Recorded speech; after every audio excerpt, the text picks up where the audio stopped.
Welcome to episode 53 of Upshift, No Direction Network podcast that gives you an edge on SN20. I'm Ryan Costello, one of the designers of the SN20 system and an author on the G.I. Joe Transformers, My Little Pony role-playing game, core rulebooks, and more. I'm Charles Cushman, and I'm on a spooky journey to dig into the graves of the nitty-gritty details of the SN20 system and tap into Ryan's expert knowledge to get the most out of the game. Before we begin, although I have worked for Renegade on SN20, Upshift is not associated with or produced by Renegade Game Studios. This is not an official SN20 podcast, and all opinions shared herein are our own. Ryan, it's Halloween. Yes, it is. Normally, you or I chooses the topics for the episode, but this time the spirits chose the topic. When you have an episode that releases on October 31st, we have no choice but to make it a Halloween-themed episode. But that's really good because I came to enjoy the spooky and weird parts of G.I. Joe and My Little Pony now and Transformers. And while I didn't love them as a kid, I am really, really into them now. So I'm hoping that we can talk about the spooky adventures we could have in SN20. Yeah, none of these properties, I wouldn't describe any of these properties as a horror property, but I think anyone who watched any of these properties, including My Little Pony, has stories about how it scarred them for life. So before we get into some of the examples, I just kind of want to go over why. Why were 80s cartoons so messed up? And of course, this doesn't apply as much to Power Rangers, which is neither of our forte, but I do know a couple of anecdotes that we can talk about there. So yeah, why were 80s cartoons so messed up? Well, first of all is that it was in syndication. So this is something from a bygone era, but for anyone who doesn't know how syndication worked, normally you would just get a network to buy your show. But then people figured out, and especially this started with reruns, but eventually people were making original programming syndication, which was just some companies would make a show and they would talk to the local affiliates and say, if you want to air this show, do it. And then some shows became very popular. This is how Star Trek became, this ongoing series, even though it was canceled after 3 seasons. And all of these shows, I think Power Rangers too. All of these shows were created directly for syndication, and then it was up to the networks the local affiliates to air them or not. And with the power of kids' entertainment, kids would complain to their parents, parents would complain to the local affiliates would then put it on, assuming they weren't already airing these shows. The power of whining. And the best part about being in syndication is that they had no direct oversight from the networks. They still had to follow rules about being on TV, but there was a lot less interference from the people that owned the networks. Another thing is that people kind of remember some of these shows as Saturday morning fare, but in reality, they were after school. They were afternoon fare, which meant 5 episodes a week being churned out at this incredible rate. They would use any animation studio that had any kind of available animators to churn this stuff out. And that meant there was only so much time in the schedule for feedback on things like, no, you should not put a Lovecraftian monster in Destro's basement. And so this stuff just kept slipping in. You definitely have the standard, more formulaic episodes for all these series. And then you'd have the occasional weird episode where you can tell that the writers who wrote, it was the same crew on most of these shows. So you can tell that they were just churning out so much that every now and then they were like, I need to get a new idea out there, or or my brain is so fried from writing, 50 episodes in the last month that this is all I can think about right now. So, and not only was it this small group of writers that were working on all of these Sunbow series, but most of them were war veterans, so they'd seen some things in their life. And before that, they were fans of pulp novels. A lot of them have specifically referenced things like the old Tarzan novels and the adventures of that sort, which were adult-oriented adventure books. And that's the kind of stuff that they would draw on for inspiration for a lot of their stories. Which is how Lovecraft got his start. And there's definitely a whole bunch of horror stuff that was published through the pulp novels and the pulp magazines. And so this small group of writers was inspired by those small group of writers who did not make a whole lot of money on their writing, but somehow influenced a generation that then influenced another generation. And now it is just part of the general conscious. And finally, robots aren't people.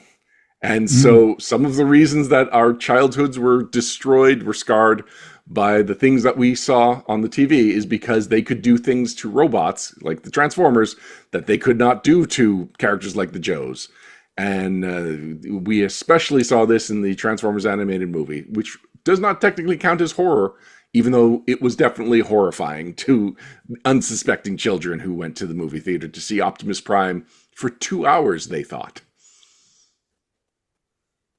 It was, yeah, again, I've talked about it before. It was the most metal experience of my entire childhood, was just that one scene where, like, it felt like a pulp where, just going in and clearing out the room, like Quentin Tarantino directing the Transformers. But there were other pieces that came out of that because the ones who died, or the ones, the Decepticons at least who died, ended up ghosting and turning into other things Mm-hmm. and moving forward. It was very interesting. Oh, I do have one more bullet point. I said finally when I Oh, talked about robots, but when censorship rules do apply, they often led to implied horror, and that is the kind of stuff that sticks with you. And I've got it as example the RoboCop TV edit. So RoboCop famously starts with that boardroom scene where the guy just gets shot by Ed 209 and then keeps getting shot, and squibs are going off for 5 minutes as his bloody body just kind of convulses because he keeps getting shot. The way that is edited for TV is a lot more horrifying because instead of just seeing all the ridiculous violence that makes the scene funny, it just goes from him like running, trying to avoid being shot, to just like Ed 209 unleashing, and then it cuts, and it's just like, oh, what happened to this guy? Like, when you leave things to people's imagination, sometimes it haunts them because they're filling in the blank, and now they have more ownership over the memory than when you're seeing something terrible happening on the screen. And so to avoid being censored, a lot of the times we would get implied horror, implied terrible stuff. And sometimes that just seeped into your unconsciousness and messed you up for years. yeah. First rule of a monster movie is don't show the monster too early. And very much, particularly when you're a small child, you can fill in a lot of spaces when they leave it open to you to use your imagination. Yeah, I don't know about you, but Christmas morning was pretty disappointing for me because I'd always imagined toys that didn't exist, I was sure would be under the Christmas tree. And so eventually I had to start just like peeking at what toys I got just so that I wasn't disappointed Christmas morning. Yeah, we had very different childhoods. I absolutely took my wishes out of a wish book. Oh, okay. I also did that. And yet, I think I've added things to the wish list that, again, do not exist. The name Scramble, which you knew me for from the message boards, that was based on a transformer that I convinced my parents to shop for me that they would never find in the store because this character did not exist. I convinced I could will him into existence. Well, apologies to your parents for whatever goose chase that led them on, but Yeah. it is just let them know that it turned into something good. Now you're a writer and design things. And for one of the Gen Cons that I made pre-gens, I did make Scramble. It came to life. Exactly. See, I willed it into existence. It just took 40 years. And speaking of bringing scary dead things or non-existent things to life, throw me out some examples in the various different properties of the scary, the weird. Sure. So starting with G.I. Joe, we've already mentioned that there is a giant eyeball monster in Destro's basement, or in the basement of a castle Destro owns. And that one is weird, but I wouldn't actually call it horror. In fact, a lot of the times when G.I. Joe or when any of these properties do straight up things that should be terrible, usually the tone undermines how horrifying it could be. So yeah, we had a tentacle monster, but we didn't see a whole lot of it grabbing people with tentacles, pulling them to their doom. We just knew it was weird. Where things got scary was things like There's No Place Like Springfield, where Shipwreck has some kind of concussion, has lost his memory for the last 10 years, and the whole thing has an uncomfortable feel to just the tone of the episode, even before it gets to the part where people he recognizes start melting in front of him. Roadblock goes through the car wash. Yeah, Shipwreck races to meet him on the other side, and he's like it's getting hot in there or something. Yeah, and then just turns to purple goo, and Shipwreck freaks out, which is the difference between what happened with Shipwreck and what happened with Lady J when she met that Cthulhu monster. She didn't freak out so much as she was just annoyed that she was tied up and was looking to get out of it, whereas Shipwreck was having a full-on mental breakdown. And another character on G.I. Joe that famously had a breakdown was Steeler, when after being bit by a insect that gave him some kind of fever and thrown into an alternate dimension where Cobra won, he eventually comes across his own rotting corpse. Mm-hmm. And yeah, he does not take it well. He also, Grunt finds the corpse as well, also finding his own corpse. Grunt takes it much better. He's just like, I'm not dead. So he knows something's not right. Steeler, though, is really like, oh no, we've gone to the devil! There's two ways to deal with an existential crisis, and we've seen both of them. I remember that being a very, very powerful, scary moment for me. It certainly locked into my brain. So that's the G.I. Joe stuff. What about Transformers? Transformers. So, you mentioned, some of the people that were that were killed in the Transformers movie, some of them came back, and there is a minor body horror element to it, but it's more. There were weird animation errors there, where Cyclonus, where Cyclonus is one of two characters. He's either, I think, Bombshell. He's one of the Insecticons, or he's one of the Seekers. I think Thundercracker, and we don't know which character that is. And the more you think about that, the weirder that gets. Because one of these characters no longer exists, and one of them had his body and mind and personality completely changed. Which one is which is unknowable. The script had one thing, but there's evidence and arguments for both sides, and so it's just one of those arguments that will never have a conclusion. More conclusive is the fact that Starscream became a ghost. And it wasn't so much that Ghost Starscream was spooky or anything, but the episode was really intriguing because Unicron was using Starscream to reattach him to Cybertron. And then this was basically like an extinction level plot that Unicron had. He brought Starscream back finally into a corporeal form. And so Starscream decides not to plug in the two things that apparently would have been all Unicron needed to finish this plan. And he flies away, encounters some Decepticons who at that point had already shot at him and the lasers went through him. They are about to shoot at him again. Cyclonus says, don't bother, he's a ghost. But they shoot him, killing Starscream a second time. And they're like, I didn't know you could kill a ghost. So, again, what would traditionally be the center of the spookiness of the episode was just kind of matter of fact. Whereas the other stuff was the ones, the other parts of the episodes were the ones that, when you think about it, are spookier. But there were, of course, also scary things that happened in the Transformers animated series. Now, I never saw the animated movie in my youth. I saw it as a teenager. So when I saw an episode where Daniel opens a door on a spaceship and they find Optimus Prime's decaying corpse with like one of his optics is just hanging out and it like clearly has been zombified or whatever. That was my trauma of seeing Optimus Prime, a character I loved and knew so well, in that state with no lead up. At least in the movie, there's 5 minutes of like the shootout and then the death and stuff, and it's a shock, but you're at least a little prepared for it. This one was just like, oh no, he's dead now, and this is what he looks like.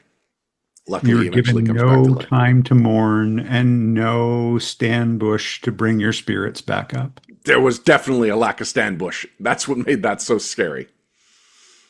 And I know there's at least one issue of the comic where it's straight up a kaiju story. It uses one of the Pretenders. And if you remember the Pretenders, they were the shells that went around Transformers. At first it was for familiar characters. Then the second wave of them was new characters. And on the Decepticon side, they were all like monsters. They were monsters that went around cars and tanks and whatnot. Bludgeon is the most famous one because he's, the skeleton samurai that turns into a tank. But there was, I don't even remember which one it was. I think it might have been the octopus with the very like Scooby-Doo old-timer diver helmet on. There's an issue of the comic that's written all about him, which was rare at the time for them to do a whole featured issue about a single new character, because by then there was like hundreds of characters on the roster. But it was presented as a kaiju story. and the successful one. Like it's one of the more memorable later issue ones that aren't about the meta plot. It might be more memorable because it's also one of the few ones that aren't about the meta plot at that point, but still, it stands out in a good way. And it had an octopus in a diving helmet, which I have so many questions. Why would they wear? Why would they wear a diving helmet? Infiltration. Water in? He's an octopus in disguise. All right. Well, so that the robot could breathe. Yes. So let's talk My Little Pony. Yes. So My Little Pony. You know more about this one than I do. Yeah, My Little Pony. I think I've talked about this before, but there was a 2-part episode where in one part we are introduced to, was it Tantimus? I don't remember the name of the character, but he eats shadows. And after consuming a character's shadow, they get saturated in color or desaturated. I never remember which one is the one where they just became grayer. And they just get mopey and depressed. And it's like, what does this mean that you're destroying their shadow and it's taking all the joy out of this pony? And it was really written as, this is a horror story. This is a terrible thing that's happening. Because, there was supernatural, magical things that were happening in My Little Pony all the time. That was usually the center of the conflict. This one was explicitly written as a horror story. And it was a 2-parter. And I never saw part 2. I still have not seen part 2. And so for that to have such a bizarre and like existential threat at the center of it, and then for me to never get the conclusion, that is the only My Little Pony 80s episode that I vividly remember. And it's probably because I never saw part 2 that it's stuck with me for so long. It's like when you watch No Place Like Springfield, if you just see part 1 and never part 2, the last thing you see is 4 or 5 Joes melting, becoming a blob monster, grabbing Shipwreck, and dragging him towards the camera as he screams. So similarly, the My Little Pony 2-part episode ended with, by now there's only like a 5 pony resistance force, and one of them is a crystal pony, and so she's like particularly magical, but then the Shadow Eaters corner her and steal her shadow, and that's the end of the episode of like the glint leaving her crystal eyes. Ooh. All right. Well, I'm sure it comes out okay. I'm not sure if you'll sleep tonight, but I can tell you right now that you are throwing a shadow, so you're still pretty good. Then Friendship is Magic also did some scary episodes. They were typically psychological episodes, and they usually revolved around Nightmare Moon, which was the evil persona of Princess Luna. So for, like 1,000 years, she was trapped on the moon because when Princess Luna became Nightmare Moon, she was just like wreaked havoc across the land. She wanted just eternal night because she felt that as the person who was in charge of the moon, she was underappreciated. People always liked her sister who controls the sun. And so there was one specific episode that is her dealing with her trauma through her dreams, and just terrible things are happening, and they would be these really psychedelic dream sequences. And so the main 6 decide to like get into her dream and fight off. I think that's where Tantimus comes in. Tantimus is the monster of dreams, the nightmare monster. And in the final segment, there's a bunch of really weird stuff. Like there's 2 background ponies called Bon Bon and Lyra, and they're always like paired together in the background. And then this one, it was just kind of like Cat Dog, where it was just the front half of them combined end to end, and a bunch of other just strange things. Then they kind of do, Nightmare on Elm Street 3, The Dream Warriors, where people find their inner power. Big Mac becomes a princess and an alicorn, and like he helps save the day. And there's like, it's a great episode. It's freakier more than it is scary. And then similarly, so we talked about how she was in charge of the moon. Her sister, Princess Celestia, was in charge of the sun. And there's a similar dream episode for her where we find out that within her, there is a Nightmare Moon equivalent called Daybreaker. And it's just the constant pressure of everyone appreciating the sun and all the more things that are expected of her as the princess of the sun, that like she is on the verge of cracking and becoming a Nightmare Moon-esque evil character. And so Starlight Glimmer goes into her nightmare to try and help her, and Daybreaker becomes aware of this. So this like suppressed persona becomes aware that there is an outsider in there and tries to like take over, or like tries to fight her and tries to use the fact that Starlight has this like connection, this bridge between the real world and the dream world to try and get out of Celestia in another way and start wreaking havoc. And again, really well written episode, really like intense visuals. Like you picture, Nightmare Moon. Oh, it's the evil moon creature. It's just a lot of dark shadows and just a lot of cackling. But Daybreaker has like this look in her eyes, and she's got fiery hair and stuff. And it's just this twisted version of this character that we'd known for like 6 seasons at that point. Like we meet Nightmare Moon before we meet Princess Luna. So we're not shocked when we see the horror version of Princess Luna, but we are shocked when we see the horror version of Celestia. It's something familiar has been taken from us and corrupted. Wow. There's a reason Friendship is Magic had such an adult following. It wasn't just the good songs and the fun playfulness. There was smart, deep stories to that show. So I've often said that's like the difference between a show I enjoyed watching with my daughters when they were young versus a show that I dreaded is that if they ask me why something happened, if I could answer it, it's a good show. And My Little Pony, I could consistently answer it. And sometimes it would be like, well, because of this thing that happened years ago in the series is still relevant now and is memorable enough. And like there was like a great sense of continuity and a great sense of the characters in the world that they'd created. All right. Well, Power Rangers is sort of the opposite end of that. I would put Power Rangers in the spoopy type category, where it was cute Halloween, the very cute little monsters, the pumpkins, anything horrifying was really played for laughs in cartoons, as one would expect from a person dressed as a giant monster fighting another person dressed as a robot over a small town. However, I take it, though, that there were deeper meanings or deeper cuts to when things were actually scary on the show. Well, so first of all, I will say that when we watch it as adults, I think the idea is like, this is fun because it's kitschy. But as a kid, even though it's presented playfully, you see the inherent horror in the monster. Like you are told this is a monster that can do these terrible things. And the whole thing feels more real. Like I'm reminded when I used to watch the Adam West Batman, and I remember one episode where Robin, because they always ended up the cliffhangers and the death traps. Robin is on like a receding plank over alligators, and I remember vividly turning to my mom and being like, wow, like, did they actually put the actor over those alligators? Like, did they actually put him in danger? I saw that scene as an adult, and those are the most animatronic looking alligators, which was part of the joke. Like, you were supposed to look at them and not feel any fear because of how ridiculous and fake they looked. But it didn't even occur to me that those weren't real alligators as a kid. And when you look at Power Rangers through that lens as a kid, you see these things more as like, yes, this is a rapping pumpkin man, but he also has these strange powers that if they actually did turn these on our heroes, that's something terrible could happen. And that's why at any given moment, you could have the very serious episode where something actually did happen and, they destroyed the Zords, and it was, again, when you look at it as a cynical adult, it's the refresh time. They've run out of footage of the Sentai show, or their time to sell some new toys.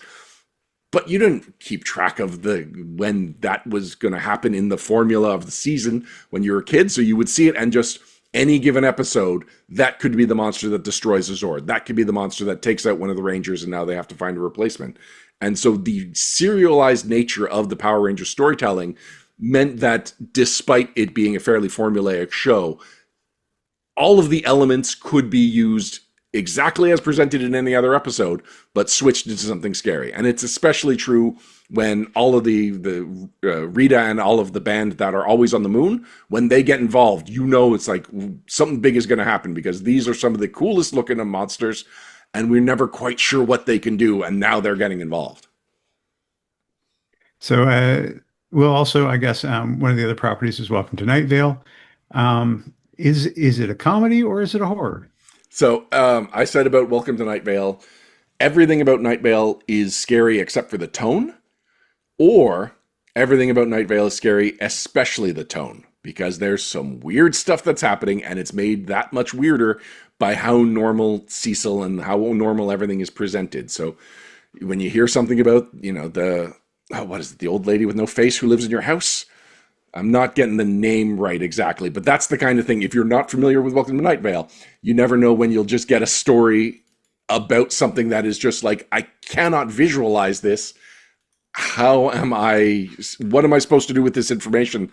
This thing that they're constantly describing in these verbose terms that don't make sense when they're told together like that. And then, of course, there's the way it twists the familiar, like the idea of angels, librarians, plastic bags. These are all horrific monsters, according to Night Vale. And we are just left with the familiar image we get when we hear a word like librarian, and how it is competing with the things we are told a librarian is. So even though it was a comedy show, there's just something messed up about every single episode. And it's played for laughs, but it leaves you thinking, like, what did I just listen to? 5 degrees off reality is always terrifying, right? It's just you think and expect you're going to see the normal, and it's a little wrong. Not a lot wrong. It's not quite over the uncanny valley, but certainly in it. And that really can make even normal, simple things absolutely frightening. But okay, so bring it together for me. What are the elements of a spooky story? All right, so the way to make a story scary is, first of all, you introduce the unknown. So no matter how much we as the audience know, it's always important for the characters in the story to not have any idea what's happening. And so you've got one of two ways of presenting it, either something where the viewer, or in this case the player, has perfect information and knows what to expect and is just like anticipating when the thing that we know it can do will be done, or we are learning what these things can do at the same pace as the characters. But definitely, if you want horror, you have to have tricks up your sleeve. And if the characters know what they're going up against, it's not horror, it's action. And even when you've got something like Aliens, which kind of threads the line, or like Predator. Actually, Predator is probably the perfect example of what an S20 horror game would look like, because it feels like a sci-fi movie forced itself upon a war movie. Like, you get a couple of minutes of sci-fi elements at the very beginning of that movie, and then you get like half an hour of 99% just a war movie, an army movie, and not just any army movie, like like a real high adrenaline action movie where, oh, these guys are the toughest guys. These guys, when they shake hands, they hold it, and it's just the biggest muscles. And so, like, these are clearly the most competent, capable. These aren't like horror movie teenage victims. These are the toughest guys on Earth, and they are being toyed with. The first thing the Predator does when he shows up is blow off the arm of one of those guys, where we know the arm is really important to their relationship and in establishing just how tough this guy is. Going back to what you said about it's important not to show the monster, the reason no Predator movie has really hit like the first one is because that really is the prototypical example of, like, he's invisible. Cameras aren't following him. We're just seeing, like, oh, here's a shot of trees, and because we know he can be invisible, he could be anywhere there. And so it just sets this tone where our main characters do not realize the danger that they are in, but we do. But even we don't know exactly what we can do. But when he starts taking out those soldiers, we know how tough they are. We know what they can do. So this one guy, this one alien, is that much better than this whole unit that we have now established is the toughest soldiers on the planet. And when they did show the monster, it was adequately horrifying. Yes. They used all of the wonderful tools that you can have about, mouths that don't open the right way. That lots of really interesting insectoid pieces into it. So it was a payoff when you saw it because it was sufficiently horrifying. And I think if you have to pay off the monster. I mean, you have to pay off with something if you're going to, ooh, eventually that thing that goes, ooh, it has to be worth it. And that's absolutely best bang for your buck, terrifying. So similarly, Aliens follows the same kind of methodology where they show a really terrifying monster at the end, but only at the end. Everything else is scary up to that point. Okay. We see like a series of terrifying monsters that we know are connected. And so it's like, oh, this thing hugged their face. What's happening? Okay, that seems to be over. Oh, it burst out of his chest. Okay, that seems to be over. Now it's human-sized and bigger. oh, and now it's got another mouth inside its mouth. Like, we are constantly learning new things. Like, just when you think you know what to expect from this horrible monster, it finds a new way to kill you. Ah, you've managed to wound it. Acid blood! There, so it is more a escalation of horror as opposed to a payoff at the end of a big horror. Does that make Yes. sense? Yes, it does. All right. But one of the reasons that those two movies that we're talking about are successful is because it set a good tone. Mhm. That the occasional shot of the predator to interrupt this otherwise well, like, the military part of Predator could have been its own movie. It could have been Commando, and it would have been a very good example of a movie like Commando. Like, they didn't just say, like, we are just using this stuff to get us to the monster part. No, they really used it to say, like, this is the tone, this is the world we live in, and this predator, this outsider, is disrupting it. And likewise, Alien sets a very realistic tone. It could have just been a space trucker movie. And we get, like, we know the company they work for. We know why that company sucks. We know their jobs. We know their relationships with each other. And all of it gets thrown for a loop when the alien progressively starts getting worse and worse. And so, yeah, again, it's a world that we can invest in. And that is done very successfully. And that's a good example of why, or that is why those are good examples of role-playing game like Horror Stories, because the players are definitely invested in the world that they're living in, because they aren't just audience members. They are active participants in this world. They have made characters. They have read up on the options that go into that character and what would fit into the world and what would be cool. And in the case of Essence 20, it's all stuff they grew up on. And so we are invested in this on multiple levels. And now something is threatening that. I think that so in our own campaign, very early on, we were battling zombies, and what I really liked about that particular piece and how it was brought in was the tone of you don't know that this isn't a normal person. You don't know that the people coming up to you aren't a drunk couple. You don't know what is going on. It's all dark. It's not there. You're not being overrun. And finding it little bit by bit was an excellent way of applying that tone piece to recognize, oh no, this is a bad situation. It's a bad situation that you have to find some way to contain. So I have experienced that good tone building as well in a horror situation. Well, both There's have. also multiple levels to it as a player in a role-playing game, because we are now role-playing as the audience member of a horror movie with perfect information, knowing, okay, I know the rules of zombies, but also playing as a character in a movie that does not know what a zombie is or how the rules of zombies work. And also with just kind of the thing hovering over it of, like, at any time, Eric, our GM, could change the tropes. And so we can cut off this zombie's head, think we're fine, and then the zombie's head grows like the thing, tentacles, and starts crawling Tiny around legs. towards us. Little tiny legs. Yeah, exactly. So we never knew for sure that we knew for sure, but we did know that our characters did not know at all. That was quite awesome. So let's talk about threats. What kind of tools, what kind of threats would you have for the different properties? What would you say were the spookiest threats? So first, just broadly, I will say that to play up the idea of the unknown, a great idea is just to take something from one of the other rule books and bring it into this setting. So G.I. Joe is used to fighting corporeal humans, the odd zombie, the odd robot, but not a giant robot that turns into just an unsuspecting car. Which is why in the Energon universe they play up the shock and horror of the Transformers from the human point of view very well. And, like, Duke has just been scarred. Like, Duke, his entire character arc is based on the fact that he saw a fighter jet turn into a robot and squish a co-pilot. So yeah, and like any Power Rangers threat, if you take, like, any Power Rangers threat could be the Predator from the Hmm. point of view of the Joes. It's this weird cackling monster that has powers they don't understand. But because Power Rangers has rules for them as regular size and at Zord fighting size, any threat in Power Rangers could also be Godzilla.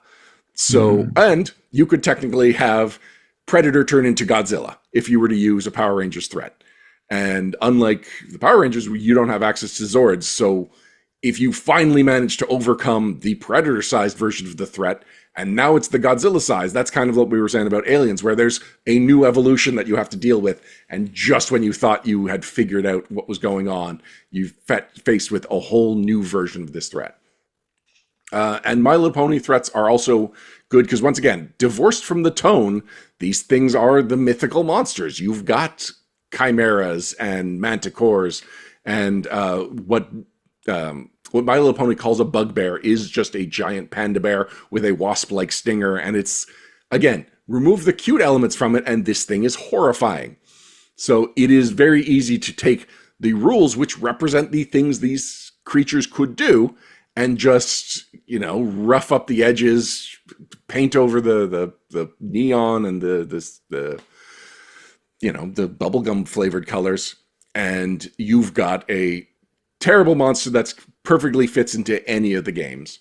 But if we are staying within a setting and trying to find the most horrible monsters, for G.I. Joe, we've got the Bio Viper, the Monstro Viper, and we've got some version of zombies. So they're found. Oh, and we've got dinosaurs. So if you were just looking for a large, scary creature, you've got several that you can draw from, and you can go a step further with the Monstro Viper and the Bio Viper and use the lore, which is full of body horror and is, these supposed volunteers sign up for this program, get turned into unrecognizable monsters. And you could do an entire investigation where, they come across a base that's just been smashed, and they're finding the logs, they're finding the evidence, the data about what happened, and they're seeing the results of what this thing can do. And it's not until they go to leave that now they are confronted by a Bio Viper or a Monstro Viper. So those are the big ones. But if you just want to go Jurassic Park, where this is something you think you could know, but you don't really know what a T-Rex is until you come face to face with a T-Rex when you're on the toilet. Wow. Okay. That right at the end there, you hit me with a swerve. I will say that there is a lot of work within the Cobra Codex about body modification and those various different pieces. It is a good chunk of what Cobra did. And it's very, very easy, I would think, to play up those elements as being terrifying. Now, on the Transformers side, when I did finally see the Transformers animated movie, getting past the first 15 minutes of terrible deaths, the next scene that really stuck with me was the Sharkticons. They really felt like a dangerous threat, and the way that there were just so many of them, and they were only up to the waist or the chest of Cup and Hot Rod, but they started to overwhelm them, and they had these giant mouths and these giant teeth. And so I think it's very easy to take a Sharkticon, which, yes, may look more like a frog than a shark, but it's got the teeth, and it's got the lore and the media backing up the fact that this thing is a pretty dangerous threat. And also the Insecticons. The Insecticons eat Energon, which is, vampiric. It's a classic cannibalistic. It's got zombie elements. It's got vampire elements, and it's easy to be like, this thing will eat you. That changes the tone. It's not like this person turns into a rocket ship and can fly circles around you and drop bombs. That's obviously horrifying, and either way you'd be equally dead. But the idea that something is feeding off of you is just a more visceral, awful situation that you do not want to be part of, which is why a GM will want to throw that at you for fun. Yeah, or absolutely would, yeah. Okay. We're looking at Night Vale. Okay. Is Night Vale something that you can port a normal character into and have that it make any sense to them whatsoever, or is it a world apart? Oh, that's a good question, because Night Vale is so much about the tone, and I feel like the best way to get a Night Vale campaign, or the way to get the most out of a Night Vale campaign, is for everyone to have buy-in. For to kind of the opposite of what we were talking about with the zombies that we encountered, that they're going into it playing a character as a player who knows nothing about what's going on, but playing a character who's just pretending like everything they're seeing is normal. And so when they encounter a plastic bag, we as the player are like, why is this weird? But I've been given enough cues by the GM that I have to act like a plastic bag is this horrifying thing. So I feel like that would be a fun social experiment, but I don't know if that would play up to the horror. So I suppose, yeah, I think you could take Night Vale threats and turn it on its head, where you are kind of like the listener to the show, in that you think that you know what you are going up against, and then everything can kill you. Everything can turn around and be the thing that you don't want to be messing with. All right. So let's put it all together. How do you design a spooky adventure? All right, I kind of already did with the Monstro Viper, but Hmm. I think in any case, we should look at limiting resources. So with the Joes, we can say you only get some standard and maybe some limited gear just to keep things interesting. But because you're being sent on a mission, that should not be dangerous. Like, it's just one of those, sometimes you got to go and check why we're not receiving something from a beacon. And when you get there, instead of just finding the plug that came loose like you were expecting, you find a plug that's been chewed through. And it's like, all right, well, let's examine it. Can we fix this? There was probably some kind of a rat. And then in examining if you can fix it, you're like, this wasn't just chewed on, this was suckled. And yeah, With one word, you change the tone. right?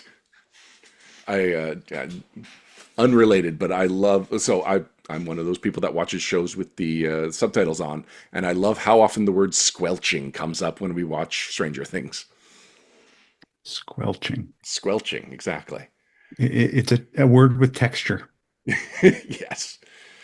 So, yeah. So we're talking. It's suckling electricity out of a wire. So that means it wasn't a rat who just bit it and then regretted it. This had intent. And now you're sitting there, and maybe you've got some computerized gear. Like, if you're a Vanguard who usually feels like the most invincible guy, you know you've got this shield, this shield projector that might make you the next target of whatever this thing is. So I haven't fully figured out what the threat is. All I know is that it hungers for electricity, and the Joes are ill prepared for whatever it is. They've got to investigate. They've got to report back. Assume that when you call back to base and say, like, something weird is happening, base is like, well, you're there, you're pros, you can handle it. And make sure that even though that's, as the GM, your NPC is saying that, you as the GM are just like, no. No, you can't handle it. You No. don't know what's going on. Exactly. Excellent. Sorry, there was one oh, thing I wanted to go back to. When we were talking about the swapping threats around, there was one thing I forgot to mention, and that is using G.I. Joe as a threat. oh, Because that basically turns it into an Iron Giant situation where you are, this giant alien robot, or these supernatural martial artists or whatever, or, ponies. And you are the unknown to the military. So even though they are not your enemy, you are their enemy. And that is an interesting dynamic, because now it's like they are a threat to us. They can totally wipe us out. And if we fight back, they will fight back harder. And if we don't fight back, they will kill us. Like, it is a no-win situation. And that is, maybe that's not quite horror, but that is definitely a scary situation to find yourself in. And it presents an interesting series of choices that you as the players have to make. yeah, I think what immediately came to my mind when he did that is the medical people who were trying to isolate ET, right? Yes. Covered the entire house with blankets and sheets and this, and are wearing all of this breathing equipment around. And I can imagine that if, your character woke up and the first thing that you saw was airtight in a mask going, he's awake, lock him down. That would be a terrifying moment, because it's a complete loss of control. Yes. Yes, very good. Loss of control, that's a big one. And that is not something that players can expect. And actually, that is the one thing that I have to warn you. As a GM, if you are planning a spooky adventure, players think they're invincible. They are used to it. Player characters have like a 95% success rate, at least as far as the scene goes. Not every role will work in their favor, but every adventure is written with the assumption that they are going to get through one scene to get to the next one to win the whole adventure. And even if you tell them, you're going into spooky territory, this is a horror theme, all bets are off, they're like, I'm going to keep some bets on the table. And it can ruin the mood because even if you do successfully find a mechanical solution for that, if the players aren't buying in, like you've got to get to that point in Predator where they go from the overconfident warriors to, or actually in Aliens where you've got Hudson, who is like super cocky at the beginning of the movie, and then halfway through he's like, "Game over, man." You got to get your players to the game over, man point. So, how do you set a mood that is ready to psychologically break your good friends that you play games with? You use the word suckle. That helps, I think, in the right context, though in other contexts that I don't know if it would work. Other than that, though, what other tools are there? All right. We go back to the do not show the monster until the end, because if it's in the scene, people think they can roll initiative, they think they can kill it. And even if it is like 10 threat levels above them and will definitely kill them, they won't be afraid of it. So you've got to slowly feed them the information. You've got to show them how here's somebody of equal power to you, or at least here's their foot. You don't know what happened to the rest of them, but you definitely recognize that as a range viper boot, and range vipers are tough. And so you're slowly feeding them the things that they need to be worried about so that when they finally do have the confrontation, that it hits home, that everything you've foreshadowed is coming at them now. And they're playing a very defensive game because they know that it shoots electricity. And so they, even if they spent some time creating anti-electricity armor, it shows that they are worried about the things that could happen to them, which is not common for player characters. I really immediately when you said that, I was thinking if it rolls initiative, we can kill it. Um, it's yeah, I expect to win every battle. Um, but not being able to fight the thing, having to figure the thing out, and noting that you are vulnerable to it ahead of time, that definitely creates a good tone. And if you think about Alien, the alien from Alien, the xenomorph, um, I remember a review for it, one of the Alien movies, Roger Ebert really didn't like, and I remember him talking about how it's like there's no biological reason for it to have acid blood and all of these different things. It feels like a creature that was not created through evolution, but through a writer who needed to threaten the characters. And he didn't say this about the good ones, but it was one of the, I think it was Alien 4, Resurrection, I believe. You can actually use that. You can be like, I need to create a creature that can kill players. And so if you're doing something like it shoots electricity or acid blood, then you can create a scene where it's like, normally you have to go from point A to B, but you can't because all the computers have been charged with electricity because this thing discharges lightning. And so now that becomes a trap scene instead of an exploration scene. And just think about like, we need to make the exploration and the discovery of the creature interesting all the way through. And so what does this creature have? How does that make this scene interesting? Or go the opposite. It's like, what can I do to make this scene interesting? Oh, a big hole in the floor. Okay, now this thing's got a burrow speed, like something like that. This is assuming that you are customizing the creature, I guess. So yeah, if you're starting with a stat block, look at everything and then say like, these are all the things the players need to find out about and be scared of. So these are the ways I can telegraph that information through a scene that on its own is also challenging and requires skill tests besides the same, like just alertness and science tests over and over again. Make sure they have to do the occasional acrobatics check to get around the acid rimmed hole in the floor. What I like doing as a DM in situations like that is giving ambiguous clues that so the players can spin it up themselves and use that childhood imagination that we were talking about earlier to imagine the worst. Weaponizing, you can try. Yeah, you can try. Roll me a d6. Mm-hmm. No reason why. Just roll me one. Things look safe. Yeah, you think that'll work. Okay, so we designed it. How do we run?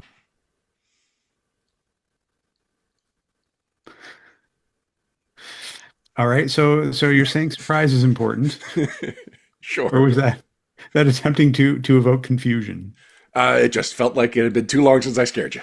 That's fair enough. All right. Well, it's I remember the last time you terrified me. It was your action figure self and a child running towards it quickly and imagining them all falling over and spending 2 hours trying to pick them back up. That was Oh, that was awful. So, but the boo also, that was pretty scary too.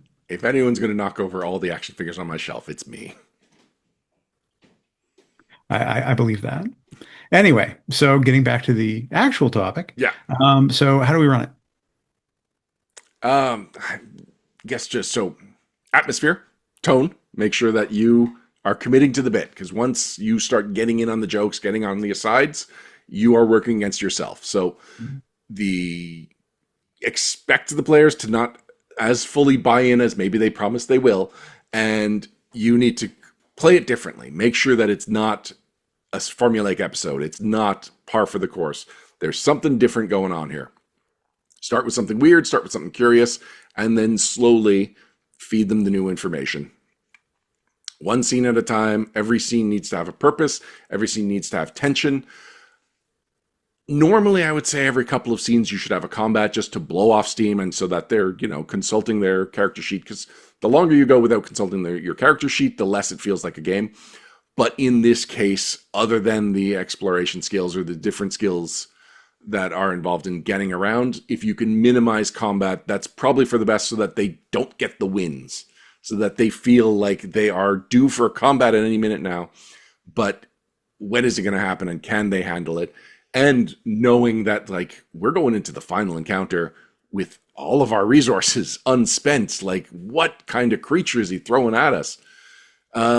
And then a good thing is also to play things unexpectedly. So we talked in the General Hawk's personnel files review about how you can mess with people's story points. You can have Baroness intercept their story points and gain them for herself. So if you can find some meta way of taking something that they are comfortable with, like I was talking about the Vanguard, if you have a creature that Take away the is, shield. yeah, exactly, is going for the shield, not just that it's not protected from it, but that it is actively the thing that is empowering it, or Energon or whatever, power points and Power Rangers. So take something from the players, use something that the players take for granted, and use it against them. And don't be afraid to just give it immunities and give it powers that make no sense. We don't know how Jason Voorhees goes from the slowest character in the movie to right behind you, but that's what he does. That's one of his powers. He has the power of camera cuts and the changing angles. And so normally in a movie, you want to be able to justify every single thing like that, but don't be afraid to say, like, and now I've just added him an immunity because otherwise this will end. Oh, and the story point episodes reminded us that GMs have story points. Use them to your advantage. In fact, come up with a whole list of ways that this creature can use story points because it is a threat beyond what the players can comprehend. It is a meta threat. It is an alien in a commando movie. He doesn't hit you. He re-rolls that. Mm-hmm. He hits you. Wait, what? You could do that? You lose an arm. I didn't know there were rules for losing an arm. There are now. Keep it though. Yeah. We might be able to attach it later. He has rules for making you lose an arm. Okay, so that does bring up a good point. So there are players who, let's say they're playing Vanguards, who think they're invulnerable and think that they can't possibly, be beaten, all that sort of stuff. How can you humble them without killing them so that they start taking the scenario seriously? All right, so in the exploration scenes, if you've got a character that you know is almost invulnerable, that's a good time to chip away at them, to get, just, you roll an alertness. Oh, you rolled too well because I know you've maxed out alertness. And so now I get to make an attack against your willpower. Oh, willpower is your lowest stat? Actually, no, that doesn't make sense. Alertness couldn't be high and willpower low. So it attacks your cleverness. Because you saw this thing, it is eroding your just sense of continuity in the world, your sense of how the world actually works. This is a horror beyond description, a horror beyond comprehension, and it breaks you a little bit. And take 3 social damage. Somebody left the Necronomicon open to page 227. Oh no, that's the worst page. Going through it. 227 is the worst page. Mm-hmm. And you're able to read it from across the room. And now your soul is forfeit. Something like that. I can see that absolutely being a good way to turn the strengths against weaknesses. I like the idea of Vanguard holding a big Energon cookie. in front of them to bring on the Insecticons. So there are, I think, every specialization has a cost that comes with it, and being able to use that specialization to provoke them having to use that thing that they had to give up in order to get that sounds like a really interesting way to knock them down a peg. Yeah, if we go back to the it breathes electricity, so what if there's just static in the air? What if it means that if your weapon has the reload quality, you can't reload? So you get one shot with your biggest weapon, and then after that, and as the GM, you can even be like, oh no, so in analyzing the air, you realize that it's the static is kind of binding, it's creating like this electromagnetic pulse through your equipment. You're worried that if you run out of that clip, it's not coming out. You're going to be stuck with an empty clip jammed into your gun. So, you can shoot for now. For now. That was more terrifying than the boo, frankly. I really hope our GM isn't watching this one, because that would certainly be an incredibly limiting experience for an action adventure PC who's just used to emptying the clip whenever possible. Mm-hmm. It's like in Predator, once again, where they take out a whole forest, because surely they must have hit the target. They can't see it, so they're just going to just create a wall of bullets.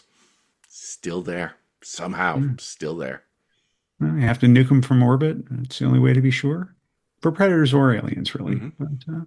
But, okay, so let's, I guess, wrap it all up here. It's Halloween. If you're a GM and you are playing a spooky Essence 20 story, absolutely drop us a comment and tell us what it is. But if you were going to run one, Ryan, Yes. which one would you run? Of all the ideas that you Oh, presented right now, which one would be the one that you would want to run as a GM? I mean, I've slowly been creating this creature that suckles electricity, breathes electricity, jams up your weapons. So, yeah, I would just continue with that and to see where I could go with whatever this creature is. I don't have a name for it yet, but I have more and more of a picture of it the longer I was explaining. And all those examples weren't supposed to be the same creature. But combined, that makes a pretty interesting threat. And then it transforms into a giant pumpkin. You lost me at pumpkin. Oh, fair enough. Pumpkin is the opposite of squelching. Shoutouts? Sure. I have a few this time. So first of all, I'm going to try and make a habit of letting people know what the latest essential builds is, because I love my own blog. I write it and then amuse myself reading it back over. So last year, Rena from Renegade Game Studios requested that I build Beetlejuice, and it was like right before Halloween, so everything lined up, and it was in the lead up to the Night Vale crowdfunding campaign, and I just did not quite have a grasp on how to build Beetlejuice then, and so when I didn't get it out by Halloween, I was like, well, I can't do it in February. Like there's got to be a time and a place for a Beetlejuice build. So I've slowly been thinking about it over the last year, and then Night Vale came out, and every tool I needed to make Beetlejuice happen was now available. How many times have you said it so far? Oh no, actually, so I guess I'll just say the joke. So there was something I did that I have not brought up anywhere yet, but every third time that the name Beetlejuice shows up in the article, I have a link to a GIF of Beetlejuice. And so they're just throughout the whole article. My original plan was, okay, I'm going to say his name twice and then not say it. And that is very hard and annoying to read. And so, yeah, I found a way to summon Beetlejuice every third time that I said it. You could, I guess, call him Michael Keaton's third most interesting character. But anyway, I could have called him the ghost with the most. I could have called him, wait, third most? What are his first two? well, that's a whole upshift, I think. All right, fair enough. Devoted to that. Moving on, I am a special guest at KeyCon 42, and I have such an eclectic resume that when they invited me to be the one of their guests of honor and asked me to write my bio, I had to clarify, like, why are you bringing me in? Because what I write in that bio changes, and it's like a variety nerd show. Like, it is part Comic-Con and it is part RPG stuff. So it was like, just put everything in there. So I've come up with my new slogan that Ryan Costello writes your childhood. And I've added an asterisk that says, like, only applicable to childhoods between 1980 and 1994. And and here's my resume, volume one, book one. Hmm. And I'll bring in the others, but I need a card or something to get there. KeyCon is in Winnipeg. It's next May, and Tina was like, "Well, what is there to do in Winnipeg? Maybe we can make a family vacation of it." And so I was talking to Jessica Redicop, who, a member of the No Direction Network from Winnipeg. And she's like, sure, here's all the touristy things you can do in Winnipeg. And I'm reading them and everything is super familiar. And I've never been to Winnipeg. And I'm like, why? Why does the fork sound familiar? Why? And then it hit me that the My Little Pony Adventure in a Jam, which I wrote, takes place in Winnipeg. And so I actually did research Winnipeg and made a whole bunch of My Little Pony versions of all of the landmarks in Winnipeg. And so like everything she was writing was the unponified version, the real world version of the things that you can do in Winnipeg. And it just did not click until like halfway through reading the things that she was telling me we could do there, that I realized that, oh, I actually know a decent amount about Winnipeg. I really feel that you need to hit the high points of the story, and go and get, pictures of yourself in at the fork and all of the other parts to be able to, provide at least a blog annotation to the book that these places really do exist, and you're there now. I can do that. Hmm. Well, actually, I still don't know if we're doing just the weekend or if we're going to make extra time to explore Winnipeg. And when I say we, I'm not just talking about my family, but Lar D'Souza will also be there. He is one of the other guests of honor. In fact, I think I was a guest of honor because the person who was organizing the guests wanted to get in touch with Lar, asked me for his contact information, and was like, while I have you. So I'm kind of Lar's +1 guest of honor. But, I could make the most of it. I'm going to go up there and be like, these are all the cool things I've done in the last 5 to 10 years. These are why you should be jealous of me, because I get to rep brands that I grew up on, and I get to live the fantasy of being a writer of all these things that I love. And But maybe anyway, drop a quick mention of where do people know Lar from? Because they may not actually know who you're talking about. And they would be the poorer for it, obviously. yes. So Lar D'Souza was the artist for Looking for Group and is the artist of Least I Could Do, both published by Blind Ferret Entertainment and then later Laughing Dragon Studios, which was the animation studio that I worked for the last decade and a bit. And yeah, so Lar and I worked together on Looking for Group for the last year of its run. I was the writer, he was the artist. And before that, Lar and I had a great relationship. He is just he's got big uncle energy. And he's, when you get to know him, you are just better off for it. And so, yeah, he and I had this great relationship, this great rapport, and then we got to work together professionally, and that just made the relationship better. So, yeah, people who may know me for some of my work with Laughing Dragon definitely know Lar for the art and the character design that he did. And his birthday is October 31st, so happy birthday, Lar. Shout out to Lar. Birthday. So I want to say thank you to our viewers and listeners that are commenting on the show. We're seeing the numbers starting to go up a little bit. So I know that y'all are getting kind of the itchy fingers and want to be able to get your views looked at and your where you are on it communicated so that we can start making the tweaks and making sure that we're doing the things that you're interested in us doing. And we thank you. And of course, the algorithm thanks you. Also, I want to give the regular pitch for the G.I. Joe Headcast. The Energon Protocols with Eric Smith is our live play narrowcast, a word that I learned just last time, where you can listen to Ryan and I play the G.I. Joe Essence 20 game. And I might have news by the next one, so I'm going to leave that as a bit of a teaser. Ooh. So thank you for joining us for episode 53 of Upshift. If you want to hear other great gaming podcasts or find all our blogs, you can go to nodirectionpodcast.com. Thank you to our patrons. If you'd like to help us keep the lights on, you can go to patreon.com/nodirection. And of course, thank you to Word Burglar for the use of Letter from Snake Eyes Part 4. You can find out more at wordburglar.com. Until next time, I'm Ryan Costello. Boo! Ah! Okay, no, I don't think it worked as well as I hoped it would. And I am the spooky Charles Cushman.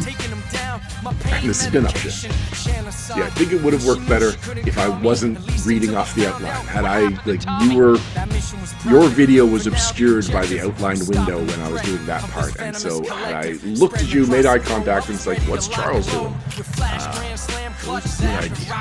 Have to commit to the bit next time. Gained a whole lot more to lose, except the fear.